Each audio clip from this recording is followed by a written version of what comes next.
सरयू पार भी निषादों के कई कुनबे हैं, कई जनजातियां हैं। उनके विकास और शिक्षा व्यवस्था की योजना शीघ्र ही देखना चाहूंगा मैं।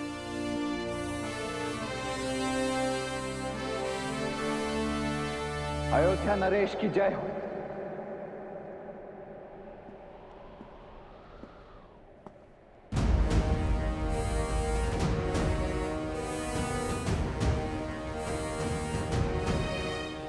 लक्ष्मण,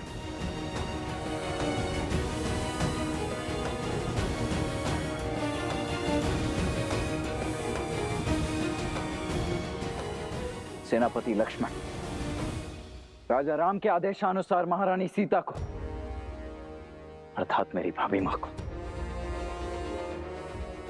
वन में बहुत दूर छोड़कर आ गया है।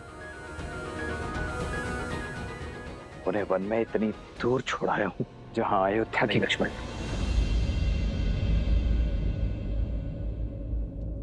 मुझे संकेत भी मत देना कि तुमने सीता का त्याग कहाँ किया है।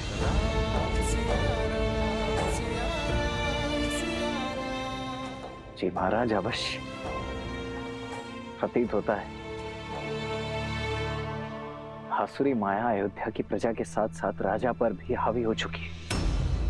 अन्यथा सुनी सुनाई बातों के वश में आकर अपनी ही पत्नी से इतनी घृणा तो नहीं करने लगते आप।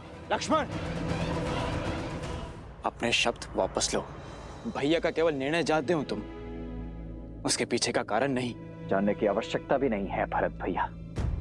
जिस प्रकार खंडित मूर्ति की पूजा नहीं की जाती, अधूरे वेदों में धर्म का वास नहीं होता, उसी प्रकार जिन श्री राम की बाईं ओर भाभी माना खड़ी हूं, वो अयोध्या के राजा राम अवश्य हो सकते, परंतु लक्ष्मण के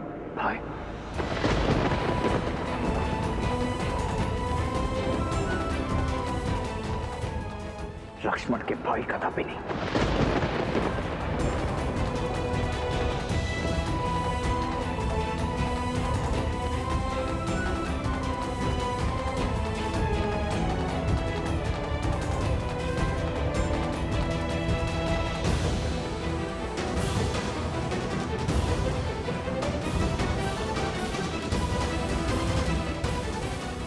लक्ष्मण, रुको भरत।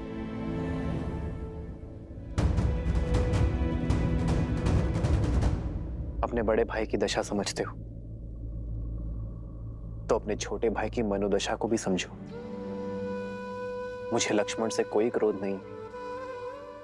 लक्ष्मण तो मेरे पाप को काटने की सहायता कर रहा है। सीता को त्यागने का पाप, विवाह के समय सीता को दिए वचनों को तोड़ने का पाप,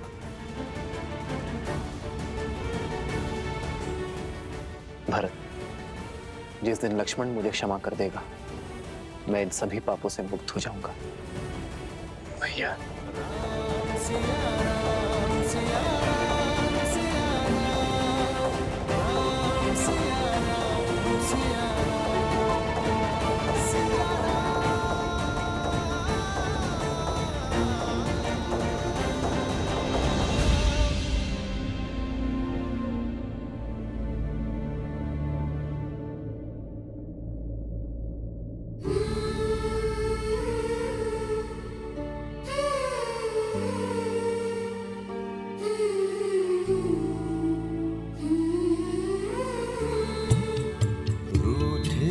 से लगते सांसों के धागे, भीगे ये नैना सोए न जागे, तन से प्राण विलग हूँ जैसे सिया से राम अलग हूँ कैसे।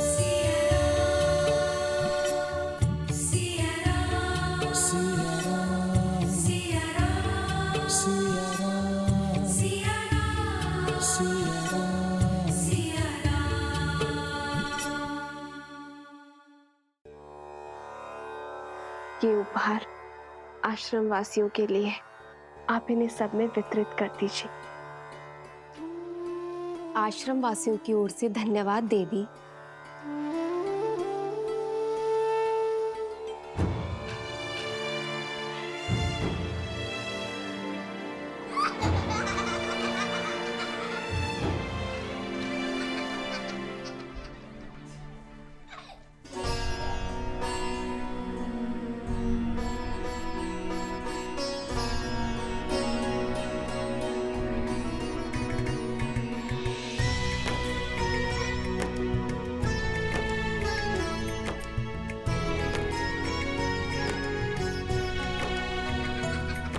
कितना सुंदर वस्त्र है, बहुत सुंदर है।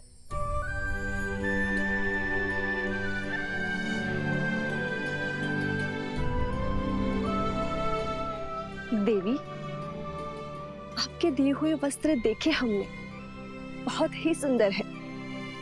लगता है ये भेष अवश्य तपस्विनी का है, किंतु उपहारों का चयन तो किसी महारानी सा लग रहा है। कहाँ से लिए ये उपहार? और आपका नाम क्या है? अरे, अतिथि को कुछ देर विश्राम तो करने दो। आते ही प्रश्नों की बौछार कर दी तुम लोगों ने। भगवान वाल्मीकि से भेंट करने का समय आ गया है। धन्यवाद।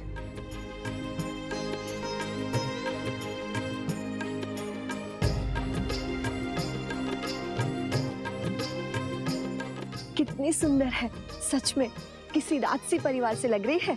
हाँ।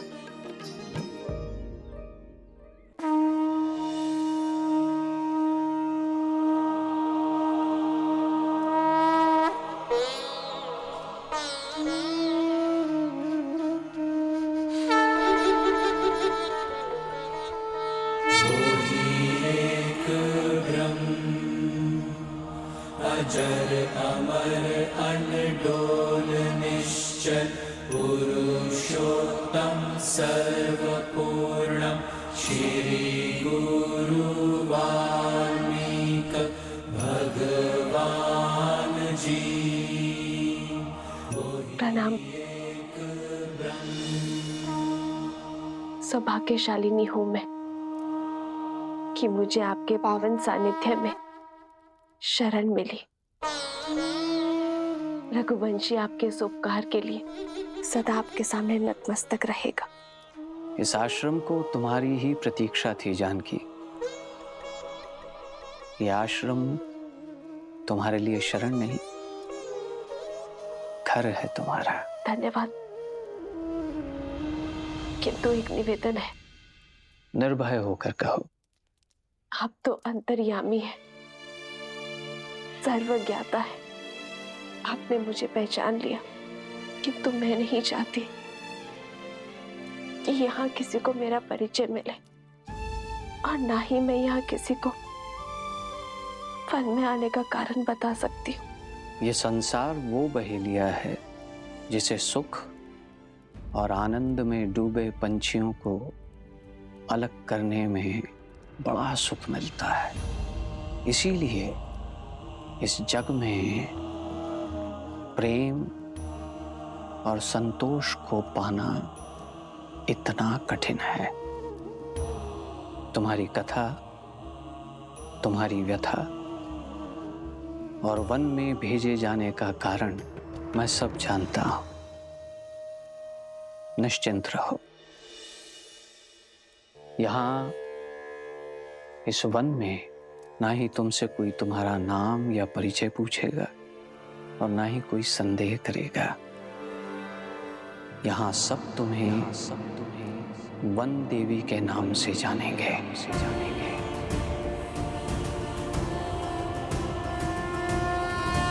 इस आश्रम में सुख से रहो और अपने पुत्रों के जन्म के पश्चात पुत्रों? हाँ सीता, एक नहीं दो सूर्यवंशी जन्म लेंगे तुम्हारे गर्भ से।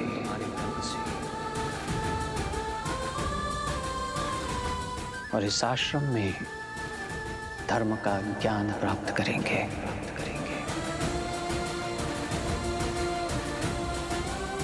आपकी वाणी ने मेरे मन को आनंदित कर दिया।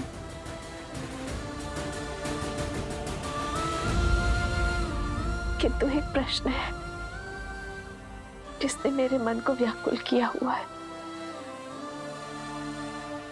यदि उसका भी निदान हो जाता तो। पूछो पुत्री, निर्भय होकर पूछो। क्या मेरा परिवार कभी एक हो पाएगा? क्या कभी मैं, मेरे पुत्र, मेरे स्वामी पुनः कभी मिल पाएंगे?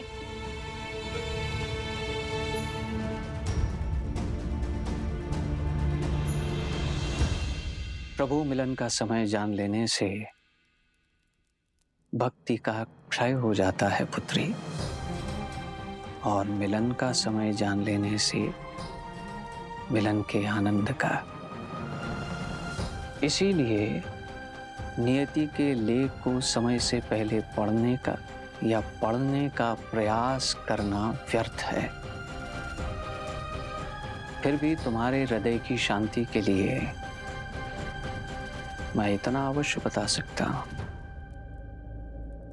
कि अयोध्या के राज सिंहासन पर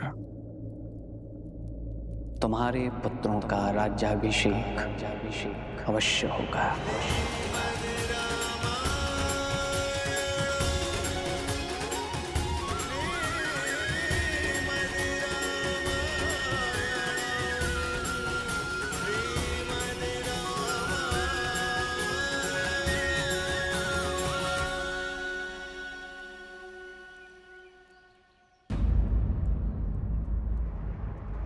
ऋषिवर,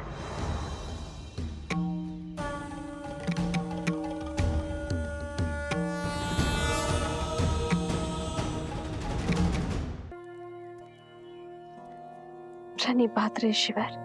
सौभाग्यवती भव महारानी सीता।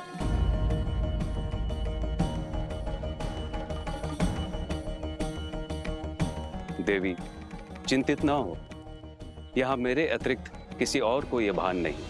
परंतु भगवान को है, उन्होंने मुझे वनदेवी नाम प्रदान किया है ऋषिवर। जैसी त्रिकालदर्शी भगवान की इच्छा। हे वनदेवी, आपका इस आश्रम में स्वागत है। धन्यवाद ऋषिवर। पुनः मिलन तक मैं पूरी श्रद्धा से अपने कर्तव्य को निभाऊंगी। सोहती सी ये राम के जोरी, छवि सिंगारू मनहु एक ठोरी।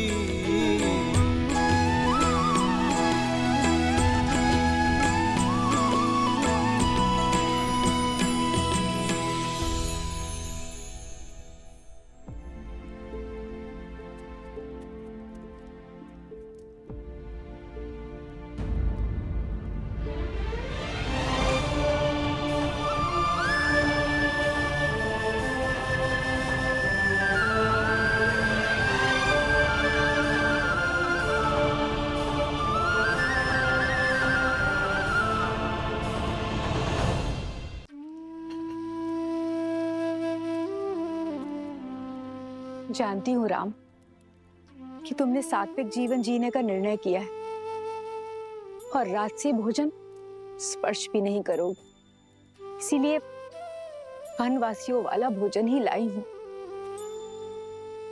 आज मना मत करना।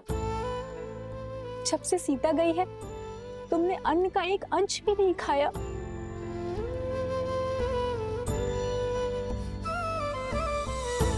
बात भोजन के प्रकार की नहीं है मां, भूख की है।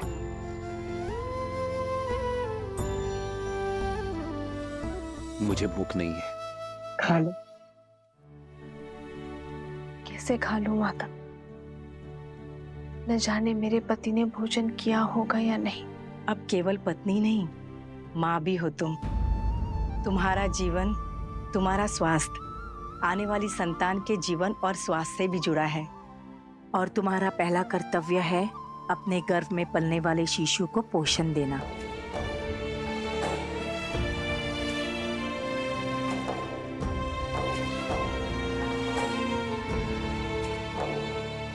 जिस पीड़ा में आप है,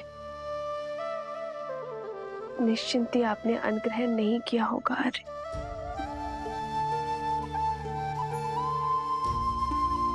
थाली यहाँ रख के जा रही हूँ पुत्र। जानती हूँ कि सीता की चिंता ने हम सबकी भूख प्यास सब हर लिए, किंतु स्वयं के लिए ना सही, सीता के लिए तो खा लो, क्योंकि इतना विश्वास तो है सीता के पतिव्रत धर्म पे कि जब तक तुम कुछ नहीं खाओगे वो भी अन्न को स्पर्श नहीं करेगी। जन्म जन्म का है ये संगम, राम रतन सीता वैभव धन। एक है पौरुष, एक समर्पण, एक है रूप तो दूजा। गुरु माँ का कथन भी उचित है, अयोध्या के कल का पालन करना भी तो आवश्यक है। आर्य राम सिया राम, सिया राम, सिया राम, राम सिया राम, सिया राम। नहीं, मैं आपको खिलाए बिना नहीं खा सकती आर्य।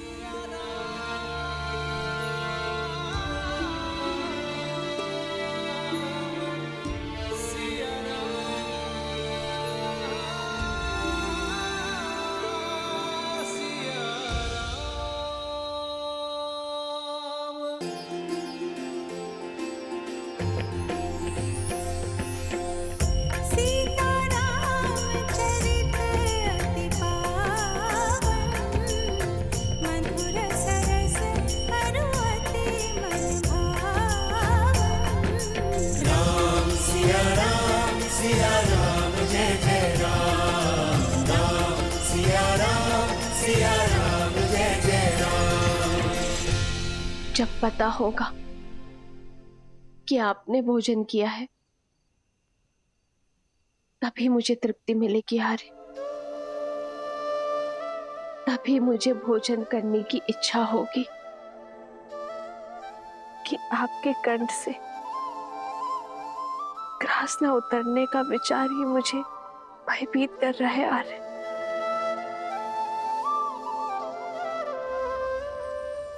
श्री राम, श्री राम।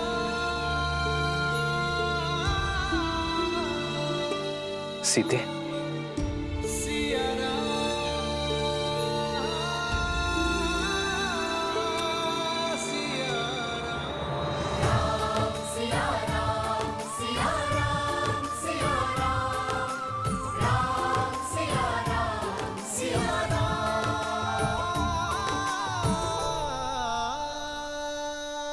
कब तक स्वयं को भूखा रखेंगे आर्य? जब तक ये ना जान जाओ कि मेरी सीता ने भोजन किया है या नहीं। कभी आपसे पहले भोजन किया है मैंने? इसीलिए तो सीते। आर्य, जब दो लोगों में गहन और सच्चा प्रेम हो तो वो एक दूसरे का प्रतिबिंब बन जाते हैं। एक दूसरे से दूर होकर भी एक दूसरे से अलग नहीं हो पाते। एक का सुख दूसरा अनुभव करता है, एक का दुख दूसरे को व्याकुल करता है। आर्य, यदि आप सुखी नहीं रहेंगे, जीवित रहने का मार्ग नहीं खोजेंगे,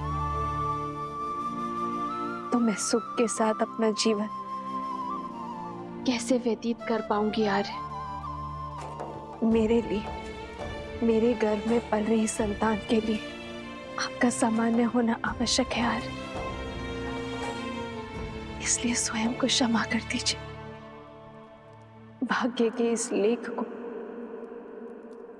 स्वीकार लीजिए आर्य, और हमारे वियोग को एक नए सौभाग्य का प्रारंभ समझकर आगे बढ़िए। ये मस्तिष्क तुम्हारी कही हर बात मानता है सीते, पर इस मन का क्या करूं? जैसे मैं अपनी संतान के स्वास्थ्य, उसके सुख के लिए तत्पर हूं, वैसे ही आपको आपकी संतान अयोध्या की प्रजा के बारे में सोचना होगा आर्य। आपके भूखे रहने से उन्हें सुख नहीं मिलेगा आर्य। कैसे करे भव पार ये राम, राम